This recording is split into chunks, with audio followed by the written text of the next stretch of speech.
Ну, по поводу стуков еще. Стучит 70 квартир, 71 квартира, 70 квартир. 71 квартира, вот по дверям был удар. А они меня водят за нос, что это колонки какие-то. Ну, то есть это психушка называется. Уже приходил участковый, заметил, что у нее проблемы, ко мне какие-то претензии вечные. Ну, претензии и у Артеменко 68-й, и сын ее, и она, и что-то, я не знаю, что-то они добиваются. Вот. Мне кажется, у нее там подруги, друзья уже везде, она где не бегает, там везде заводит друзей. И предлагает, наверное, косметику или еще что-то, как всегда. Вот. Ну, натура продавца. Вот. То есть и всем рассказывают какую-то чушь, наверное. По 16-му году с Олесей было. Я говорил так ей. Ну, вы можете свернуть все на дурака этого. Вот.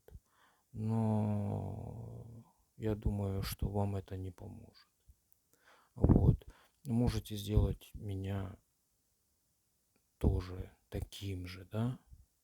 Я буду вам помогать, да? Что-то такое было. Кому помогать? Полиции или что? Бегать буду как дурачок по вашим заказам? Нет, ребята, нет. Стопе.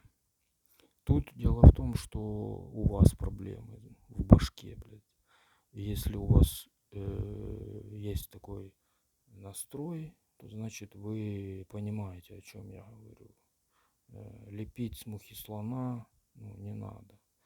Помогать мне тоже так не надо. Если там Андрюша и подполковник тут начальник вместе, то вы там вместе перегнули палку вместе. Вот. Значит, вместе вы тратите мои денежки, потому что идеи пришли к вам. То есть он же приезжал, да, а кто его позвал сюда в 16-м году, пока мы были там? Наверное, армейский дедушка. Вот откуда дедушка. Вот, ну вы там сами разберетесь, короче. Мне бабки просто нужны. А дураков этих, я не знаю, если вы накрутили, то вы знаете, в чем проблема. Что там искать и делать с мухи слона. Правильно? Правильно. Вот, поэтому, ну, дурачков я не прощаю.